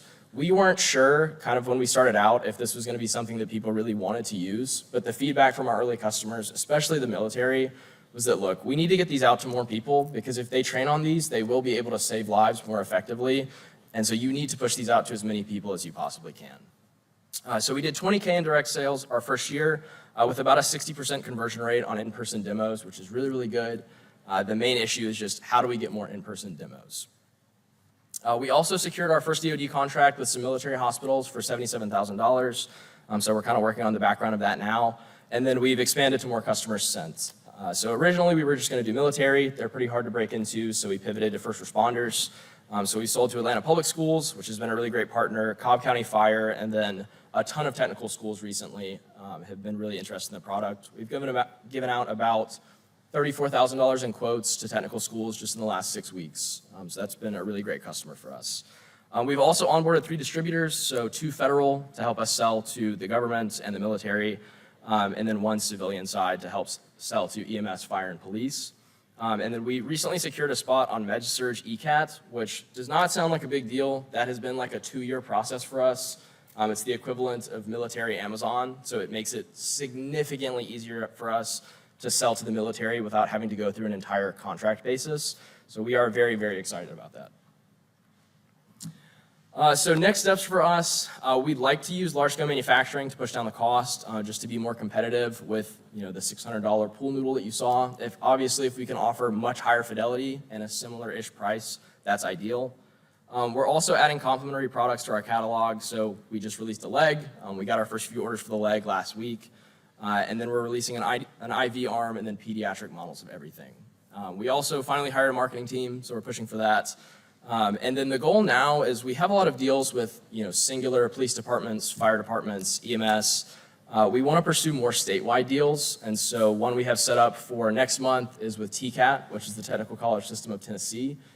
So we're hoping for good news there. They really like the product. They want to push it out to the 8 to 12 technical schools that they represent. And then now that we're on ECAT, we really want to aggressively pursue the military partnerships. So we'll be going to some military conferences in October to hopefully get some more traction now that we're on ECAT. And then, of course, thank you guys. This is my contact information. If you have any feedback, any connections, I would very much appreciate it. Thank you, Mr. Ashley. I sure do appreciate that. Any questions from the committee? I have one. Of course. You talked about being able to get to maybe some large-scale manufacturing, which I can definitely understand was going to push down your costs. What type of, I'll say, early molding manufacturing did you use? Did you give us kind of a view? Did you use any type of 3D printing, or was it just traditional molding? Absolutely. So when we started out, we worked at the Martin Innovation Center for the military, and so it was just a ton of 3D printers. So we figured, use what you can. The initial models were all PLA, which is like really not great plastic that you use for 3D printing, like small models. So we made our first iteration with that. They break pretty easy, as you might imagine. And then since then, we've made a ton of changes. So we're still small-scale manufacturing. We produce pretty much everything ourselves. So it's a mix of kind of the harder parts that you see. Those are going to be TPU. It's like relatively the strongest thing you can 3D print. It's pretty indestructible. So like all the figures bend. It's very pliable. And then the lighter colored parts are silicone. And so we use kind of like medical grade silicone to make sure it's mimicking skin. And so that way when you're packing all of the wounds, you do get some realism to feel it. And so initially we still TPU print or 3D print all the TPU ourselves. And then the silicone, we use a partner to mold the silicone for us. I want to ask you, this is my last question. I want to ask you the same question I'm about to ask 3 folks out of ATDC, and that's this. Great to hear the feedback on CreateX. I think that's terrific. Great to hear the mentoring that you're getting, the help that you're getting. But if there was one place, and don't worry, constructive criticism is an important thing, but is there one place where you and your founder would say, wow, if we could have had X, we would have gone to Y? Good question. So one thing that I've talked to CreateX a good bit about is what the next step looks like. The goal is always to go like 0 to 1. It's like you have nothing, you just have an idea to go to a product and some customers. I think CreateX is really, really good at that. I think Startup Launch is excellent in terms of just like teaching you how to be customer focused, how to actually identify the problem, how to solve it in a way that's meaningful. But then once you get that and you're like, okay, I have a company, how do I do sales? How do I do marketing? Kind of that like 1 to 2 step, I guess you could call it. I think that for a lot of startups is the most difficult part. Certainly for us, it's been the most difficult. I know Georgia Tech is kind of like loosely building out some framework for that now, but I would say that's definitely, if there were any place that Georgia Tech could also step in and just provide like a community, a network to kind of step into that. We've gotten it because we're very actively involved in talking to CreateX all the time, but I don't think that's necessarily the standard. Thanks, I appreciate it. It's really insightful. It course. really is, so I appreciate that. But thank you very much, Mr. Ashley. Thank All you. right, thank you. Hey, everyone, we're going to go ahead and take 10 minutes just to go ahead. We'll come back and we'll do ATDC, and we have 4 speakers. And then at that point, then we'll be able to adjourn for the day. So we'll be back in 10 minutes. Thank you.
As I stated before, we recessed for 10 minutes. We are going to go ahead and we've reserved the last 4 speakers for ATDC, but we think it's really important to be able to get kind of level set on that. So the director is going to come up and kind of give us that level set, and then from there we'll have 3 of the portfolio companies. So Mr. Avery? Thank you very much. It's my great privilege to be able to be here today, and great privilege to be able to be the director for ATDC for the last 7 years. I love hearing Siva come right before me. Siva's, I think, a tremendous resource for Georgia Tech as personally a founder, successful founder, who's also an academic, working on creating these ecosystems for helping founders get started. ATDC serves a different function. Our mission is to help after they're full-time, after they've graduated, to get through from their first full-time day on the job to their first sort of 4 to 5 million in revenue. So we live in the part of the ecosystem essentially after all of the other stuff that they do at Georgia Tech to prepare. And so we are actually the state of Georgia's official incubator. Our funding, about a little over half, comes from the state directly.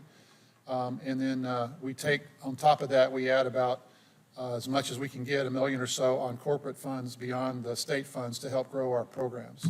So we see ourselves as an incubator for the state of Georgia outside of any particular university.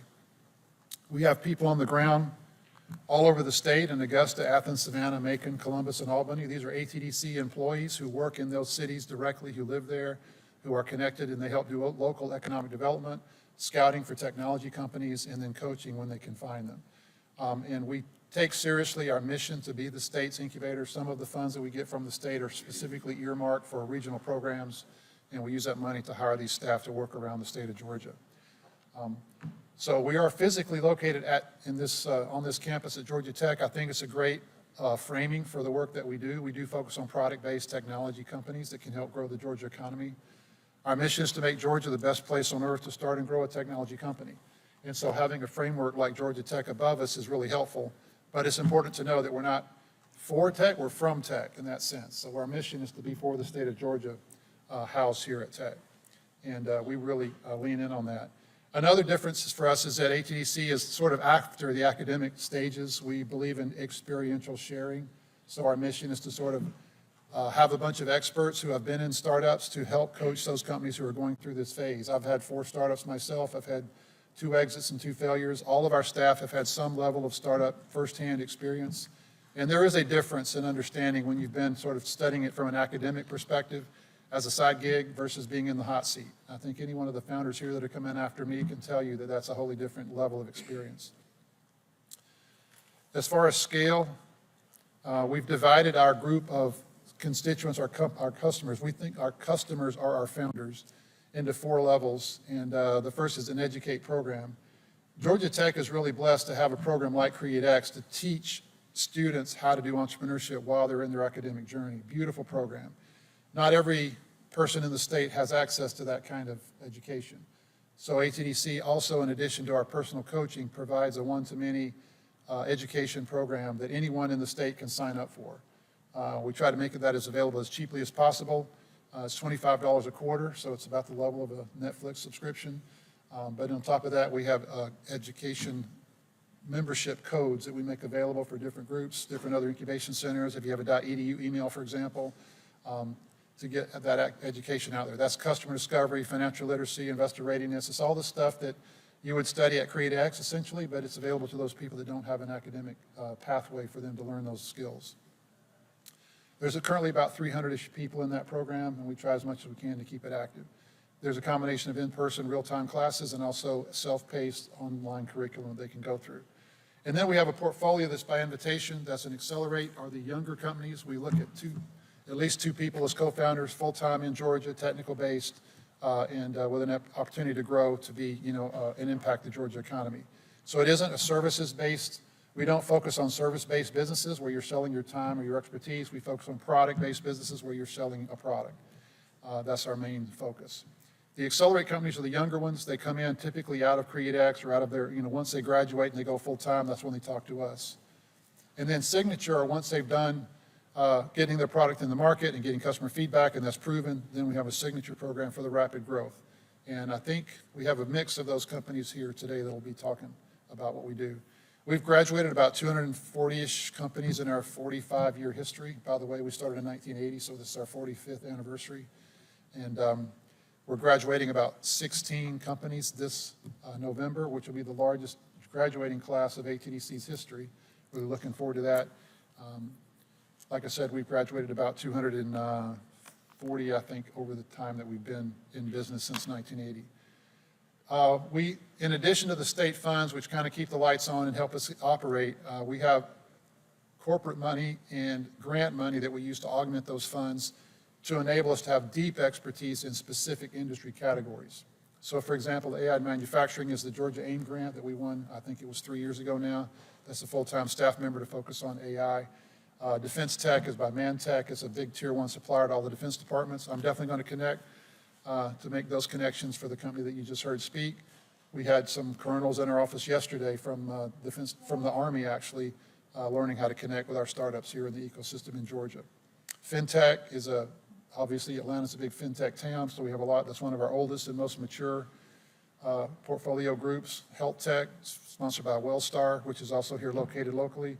Amazon sponsors our robotics, Home Depot for supply chain, and Norfolk Southern for sustainability. And each of these is a dedicated person from that industry who knows the connections and can make those firsthand connections. Again, our programs are not academic, they're experiential. So we have a program that focuses on people that have been in the hot seat, helping those people who are going through the hot seat at the moment. Our mission is to help that be as quick as possible. The 5 years after graduation, when you go full-time in the business, is the chasm of death where most startups are going to fail. And our mission in life is to live with them through that worst part of their life history to get them to the point where they can have some economic sustainability. I'm going quickly because I want to get to the point where you can speak to them directly. These are some unicorns that have come out of ATDC in the recent years. You might have heard of Greenlight. They're a very active program. They actually spoke or got mentioned at the last one of this sessions. Sila Nanotech, have any of you heard of them before? They are a huge success out of Georgia Tech. It's a chemistry company for batteries for electric vehicles. They just sent an invitation to their start of operations plant out in the Midwest. It's a city-sized, massive, massive facility. It's amazing. They were just an ATDC company just a few years ago and how far they've come. Just to give you an example. We're currently at 148 companies in our portfolio. That's accelerating signature. 320 educate members. We graduate, like I said, 10 and 24. We're going to have 16 this year. We have about 35 staff all over the state. Most of them are half-time. We try to be as efficient with the funds as we can possibly be. It's interesting to note we don't have our own fund. We don't take equity. As a state's incubator, we don't do that. And so we depend entirely on these other funds that you guys have been discussing to provide the input that our startups need to be successful. And to give you an idea there, our startups, even though we don't have a fund, our startups in our portfolio typically raise over $200 million a year. We have a full-time staff member who helps them raise money. We have a database of about 3,600 investors from around the country we keep detailed information about, and we do AI matching to help them sort that list to get the ones that are most likely to be helpful to them. We have a full-time staff member that helps them find customers.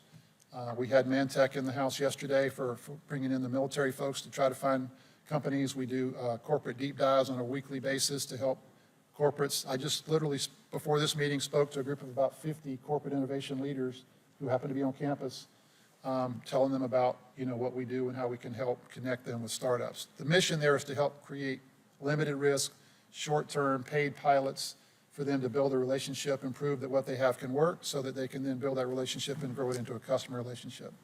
We probably do I don't know, $1 million or $2 million in those kind of paid pilots per year. And then we also have a full-time staff member that helps them find talent. So talent, customers, and raises are the three main ingredients that startups need to be successful, and we try to focus on delivering those directly. And then the fourth category is non-dilutive funds. So the SIBRs and SITRs, we do probably $15 to $18 million a year in those grants. We're not in the loop. We don't take anything. We're just helping make those connections. We help them review their applications and process the feedback they're getting so that they can get those through the program. Our corporate model has been very effective. For about 35 years of our 45-year history, ATDC was about 3 staff and about 30 companies. And about 10 years ago, we opened up the first FinTech category with WorldPay, and that model has now grown into these 8. and it's been very effective. It's a much more efficient model than the corporates creating an in-house incubation center where they have to fund everything.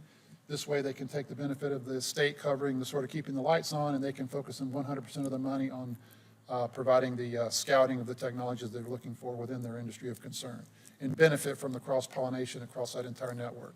But I'll say this year it's been difficult. Corporate spending is on a different level of concern over previous years, and so we're still looking for ways to augment our funds to keep growing. We are committed to be the top 5 city, as you've heard multiple times, and we expect to need to grow 3 or 4x over the 4 to 5 years to be able to accommodate that load. We don't make new startups at ATDC, so we depend on the feedstock organizations like what Steve was doing with CreedX to be the source of those. We take them once they're full-time and they're growing to get them over to their sustainability point. So that's our purpose, and that's it. Thank you. Thank you, Mr. Avery. Representative Kendrick? Hear me, is it on? Okay, thank you so much, John, and thank you for always answering my phone calls and my emails. You're a great partner to have under the Gold Dome.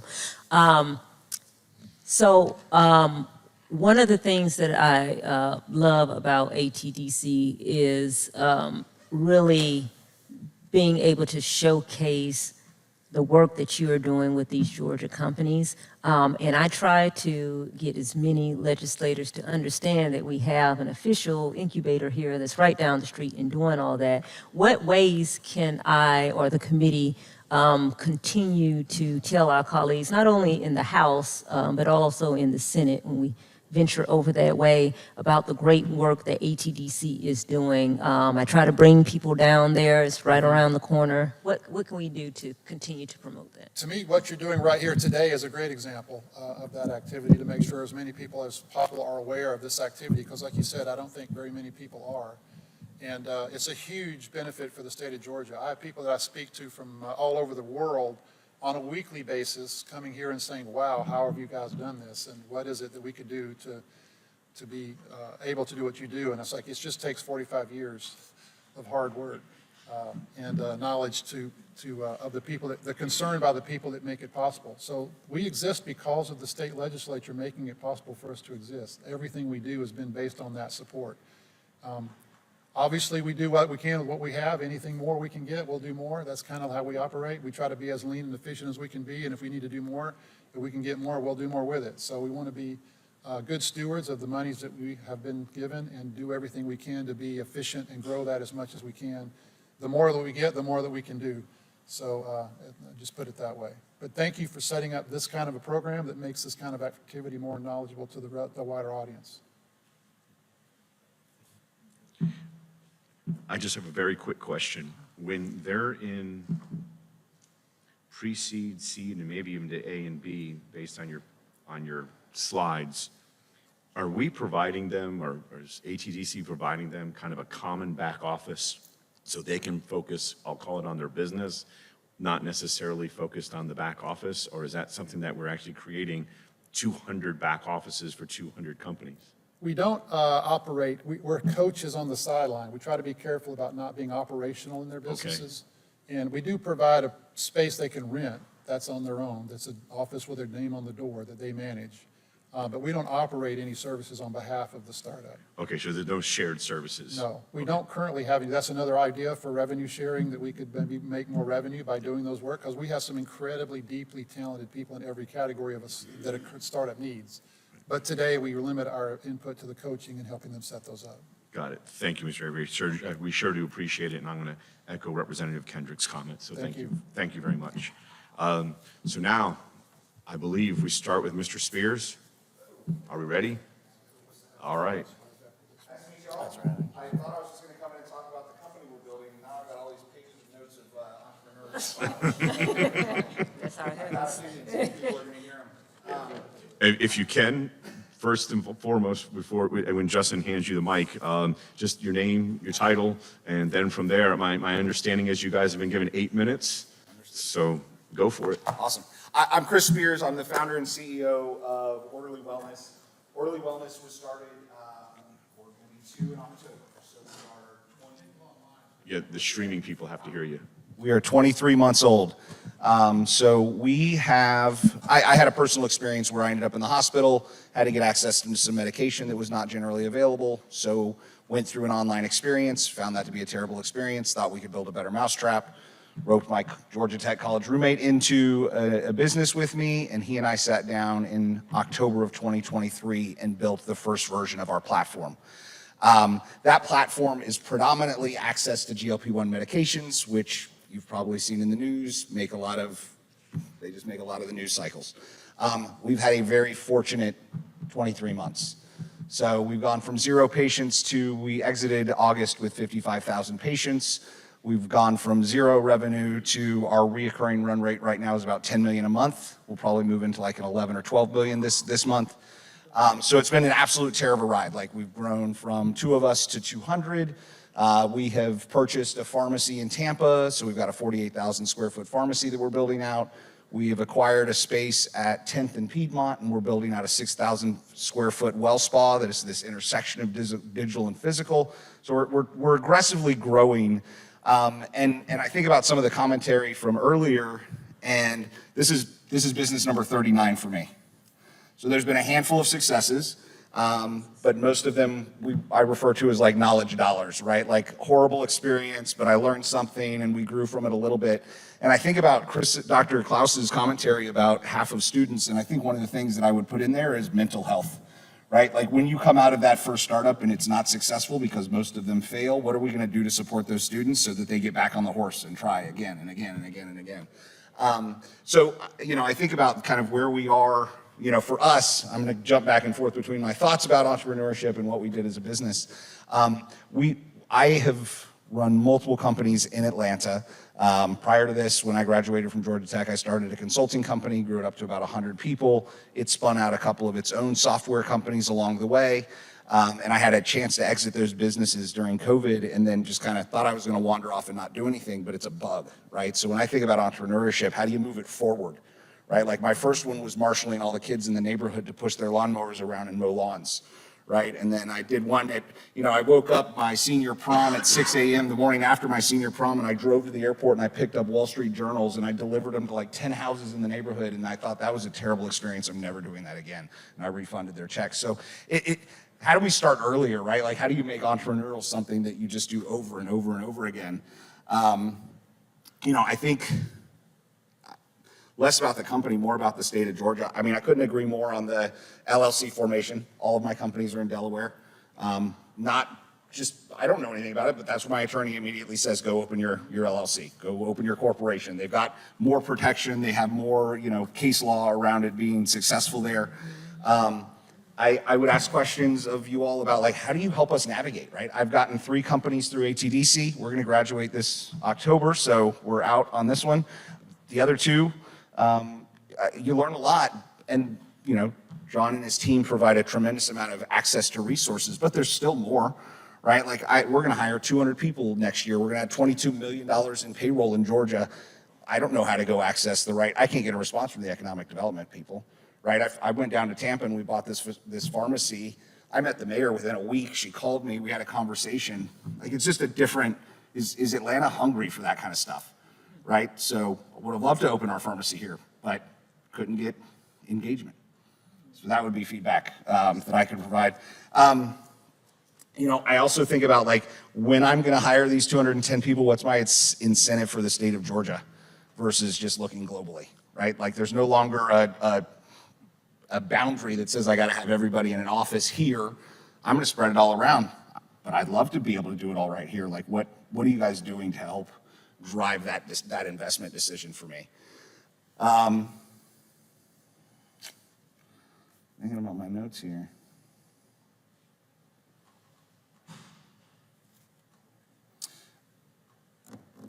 I'll talk a little bit more about Orderly. So when we got started, it was very much the competition was in a category where they were just issuing medication online. And the opportunity that we saw came out of my previous background, which was more focused on the overall experience. And when I think about that overall experience, there has to be more than just, I'm going to deliver medication to you. We brought mental health to the category. We brought fitness. We brought nutrition. We brought community and support. So it was this kind of complete wraparound services, not just yet another telemedicine platform where I could get access to drugs and not have any kind of accountability to it or support as I went through that exercise. And that is one of the critical catalysts for why we scaled so quickly. We were the first one to do that in this category, and now kind of all of our competition has joined alongside that.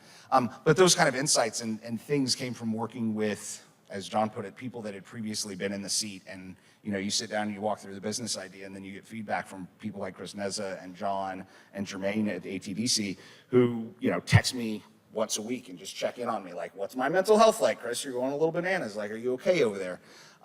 So I can't speak highly enough about kind of the outcome that I've had through this. I think the other thing, theoretically, if this goes well, we're going to graduate 100 millionaires into the state of Georgia, right, off of this business over the next 2 years. I think that's a pretty awesome, impact that we've had.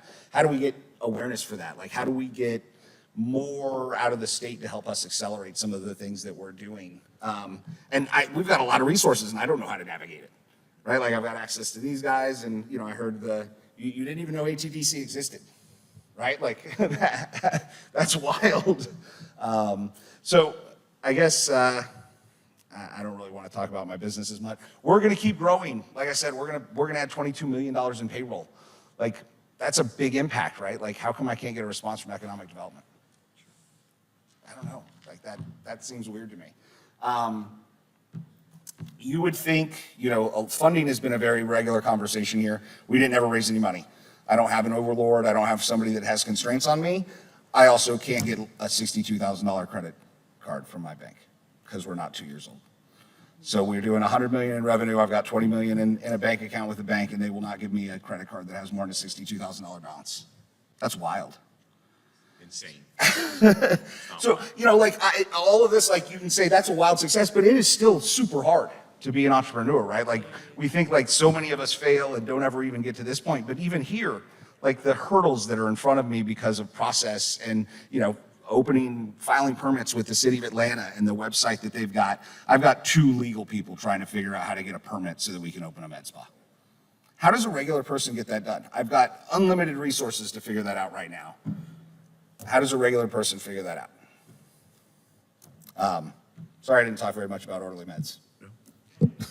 Well, first of all, congratulations on your success, but also I know that you're in a fraternity of it just seems as if why does it have to be so hard? Mm-hmm.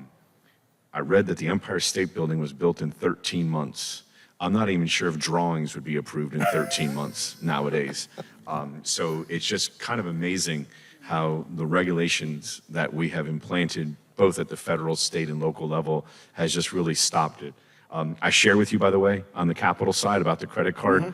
I'm on a board that we were about to acquire a company, 20 years in business. Let's just say very strong revenue, very strong EBITDA, great net cash flow, you name it. And when we wanted to put some leverage on the acquisition, I'll never forget, it was, well, as long as you just do a personal guarantee. I go, well, for how much of it? Well, for all of it. Right. I go, well, then, if you want a personal guarantee, in other words, you're not giving me a business loan then, you're just giving me a personal line of credit, which is, let's face it, that's 2 totally different things. Anything that we could get for the fact that it's been in business 2 decades and literally is generating like an ATM machine, no. And it was a really interesting conversation. But so I understand your challenges with getting a $60,000 credit line on financials like that, which you would think people would be knocking at your door to hand you a credit line. And in this case, we're just not seeing that. But anyways, I don't want to take too much of your time, Mr. Spears. Representative Kendrick, Representative Evans, anything? I just had a question for you and for anybody in the audience, really. I see you're a serial entrepreneur, which I think is great.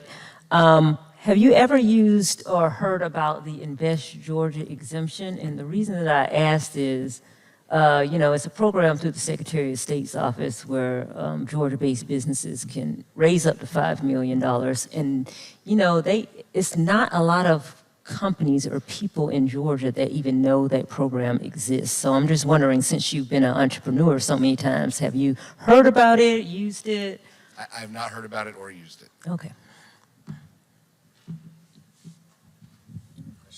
Representative Evans? Thank you, Mr. Chairman. Thank you for this. I also share your pain there as an entrepreneur myself. On that note, as you are, it's not a question you have to answer today unless you have them at the ready, but something I say every time I have a town hall in my district is if you see something, say something. Don't assume that we know what you know, and just jot down those problems. And some of them are going to be federal and things that we can't do anything about other than lobby our reps just like you. But if it's a state regulation that's getting your way, if it's a state law, just jot those down and shoot them over to us. I promise it's not going in, at least with the people at this table, I can assure you it's not going into a black hole. And even if we can't get to it right away, it's just really good for us to keep a database of that stuff so that we can advocate for you down there.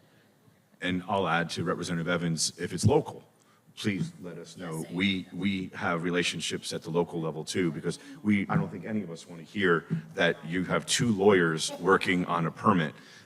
Because let's face it, it's good that you have nearly 22 million in EBITDA, but not every entrepreneur has 22 million in EBITDA and free cash flow. So the fact is 2 lawyers is going to cost money, nothing against Representative Kendrick and Representative Evans. So, but at the end of the day, in all seriousness, they do a great job, and we want to make sure that we can get entrepreneurs moving. So we sure do appreciate your time. Thank you so much. No. It was all good. All right. Walker Inman. Yes, sir. If you can, just your name, your title. My notes about the same thing. Thank you very much for the opportunity. My name is Walker Inman. I'm the CEO and co-founder of Lucid Scientific. We are a life science tools company. We sell a system called Recipher, which I actually have on right here. Is there a microphone?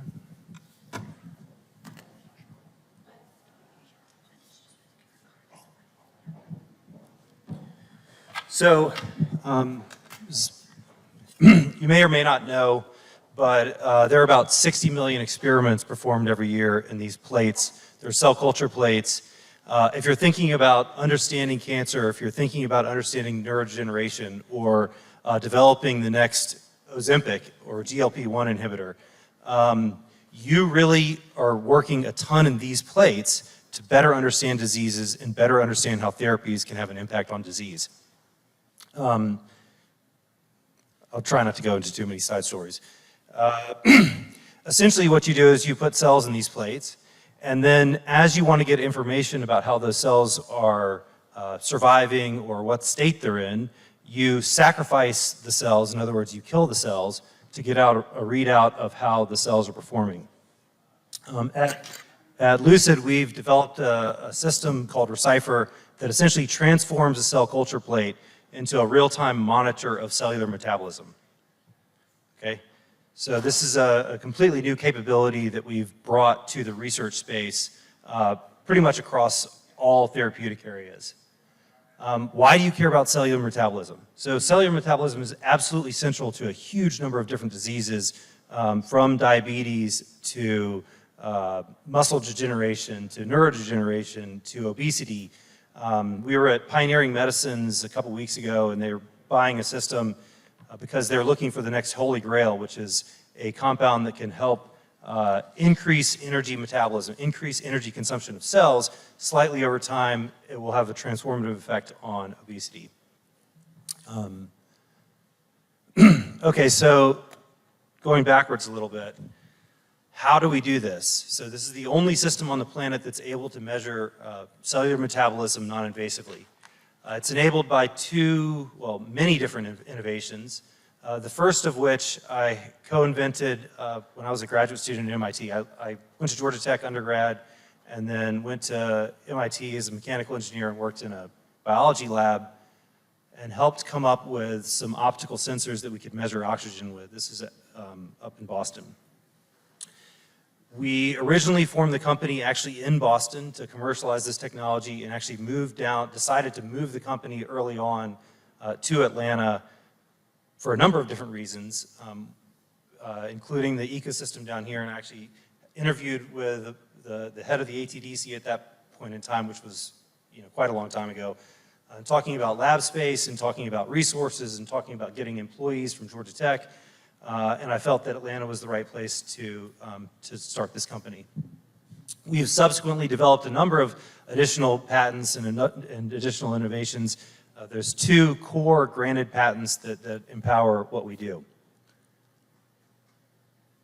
Okay, so talking about Lucid a little bit, this is an incredibly attractive commercial space to operate in. There's only one other company on the planet that can measure metabolism, cellular metabolism at all. This is a company called Seahorse that was acquired by Agilent a few years ago for about $235 million. They have $100 million in revenue in this research segment a year with the Seahorse product. We expand that dramatically. So their product is sold to shared centers where researchers will allot time to get a device. Our product is sold directly to labs.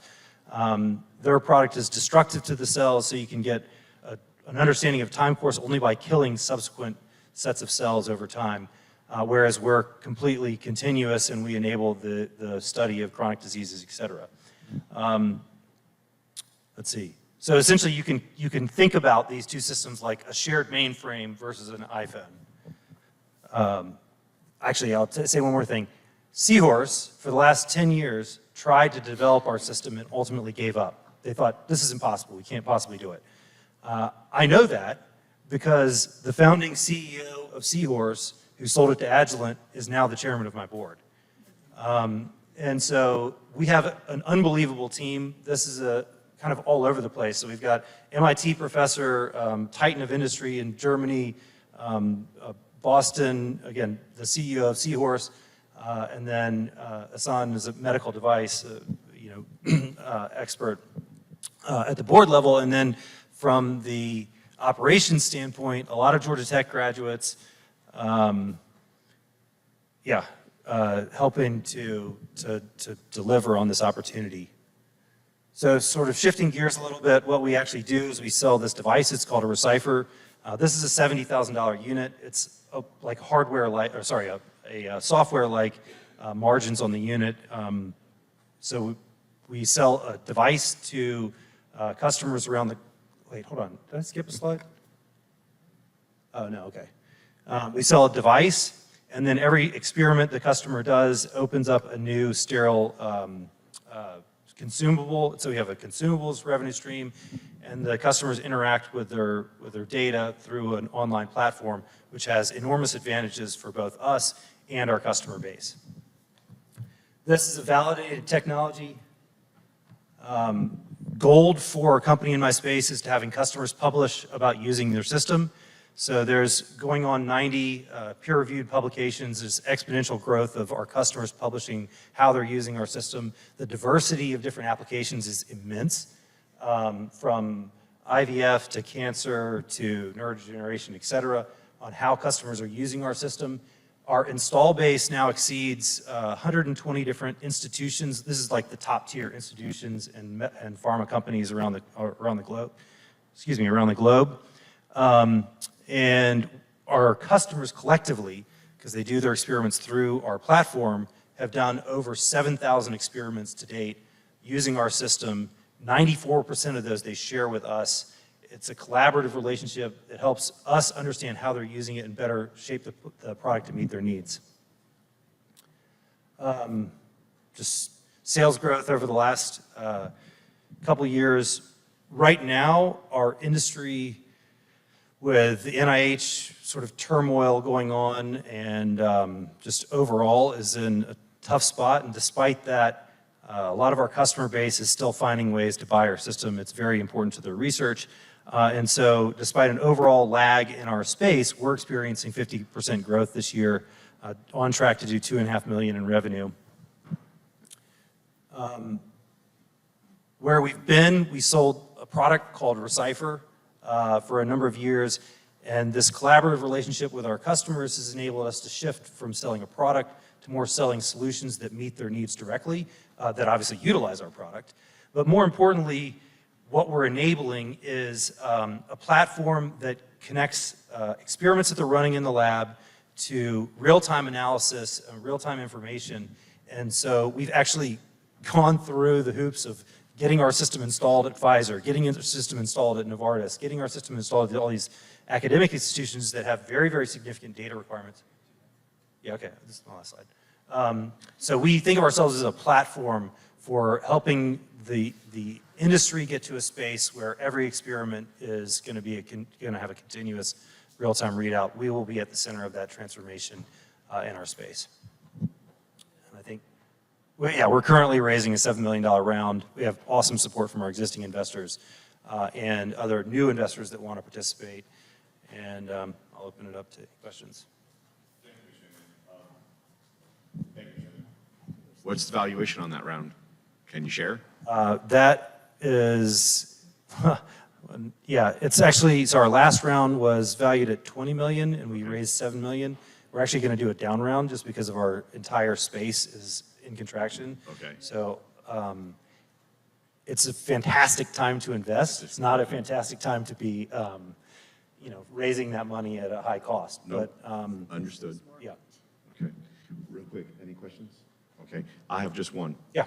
When you talk about hardware, consumables, and software, have you transitioned more to a subscription model, or is it primarily still on a per, I'll say, experiment basis, your So- pricing model?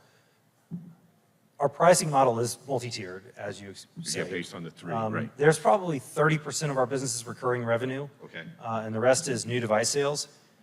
Right. It's incredibly attractive to sell a new device for $80,000 versus a consumable for $500, especially as we're growing, the sort of revenue capture from selling devices is huge.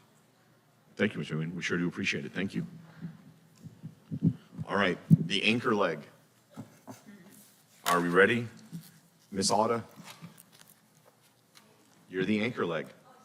Yes, I'm sorry. My apologies, yes. How about you're rounding out the ATDC presentation? Sure. All right, if you can, just your name, your company, and then go right ahead. Absolutely. It's a privilege to be here, and I'm painfully aware that I'm standing between you all and lunch, so I'll be succinct. That's a challenge.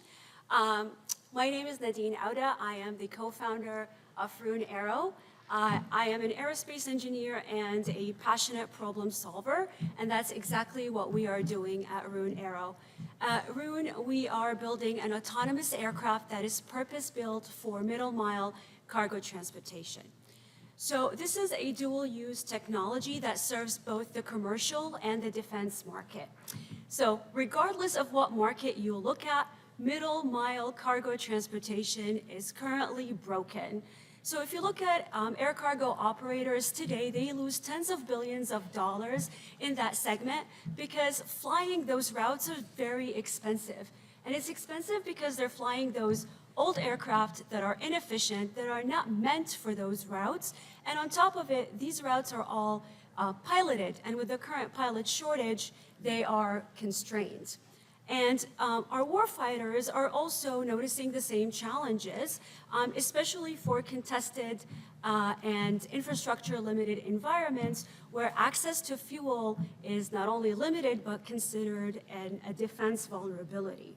So it's clear, we really need a product that's specifically meant for this particular market.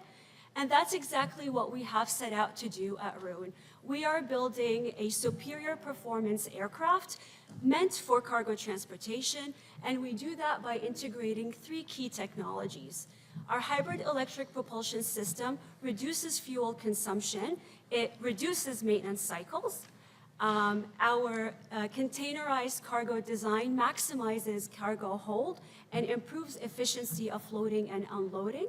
And lastly, we integrate autonomy for safer operations and higher utilization.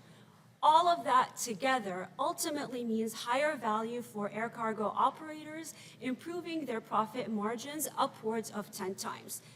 And the demand exists. Today, this is a $50 billion market projected to grow to $200 billion driven by 2040, driven by demand for cargo transportation, both commercially and for contested logistics. Ironically, though, is also an underserved market because most existing and incoming technologies either focus on last mile delivery. So think about drones and helicopters that can't carry as much and can't go as far, or large conventional transportation aircraft that are really expensive to operate. So at Arun, we are focused on that middle mile air cargo and what operators need. A meaningful reduction in operating costs that allows them to scale, and a performance in terms of payload and range that also allows them to enter new markets. So ultimately, we are bridging the gap between what exists today and what we need to scale in the future. At Arun, we are the right team to do that. Combined, we have over 150 years of experience across 20 aircraft certification programs, and we have been putting that experience to use over the past year. Over the last year, we've been awarded 3 NASA SBIR awards to advance our technology development, and we've also been awarded 2 NSF I-Core awards for customer discovery. And we've used that to strengthen our customer relationship building and have an open dialogue to ensure that whatever aircraft we build actually solves the needs of the customer. We've also been involved in Sigma Block's Defense Tech Accelerator to get us having those conversations with the DoD and warfighters. We also have multiple partnerships across the industry to de-risk our technology and our go-to-market strategy. And just last week, I was at Auburn, where we conducted our 5th test campaign, our 5th flight test campaign, where we conducted 7 flights, testing out multiple aspects of our autonomy stack as a part of our NASA SBIR Phase 2. And we'll continue working on that over the next year. But as we look to the future in terms of what that means from a commercialization perspective, our next milestone will be focused on securing customer LOIs and identifying a launch customer for us to do a pilot program. Which brings me to why I'm here, right? To date, we have had loads of support from ATDC. Again, we are an ATDC portfolio company in the Accelerate program, and we're very grateful for all the introductions we have been afforded with the Georgia Department of Economic Development, the Augusta Airport, and so on and so forth, including Georgia Tech aerospace departments. But as we look at scaling, we will need additional support from the state of Georgia, and that could look a little different. For example, at the stage we are at right now, we are mostly funded by SBIRs just because of the nature of our program. What would be really helpful would be to identify additional opportunities for fundraising and non-dilutive capital access, including SBIR matching. So SBIRs and a lot of times those funding sources tend to be lumpy. So we can deliver on the program, but we cannot have meaningful scale as an organization. So matching funds will help us scale our team and be a bit more competitive when it comes to hiring and keeping talent.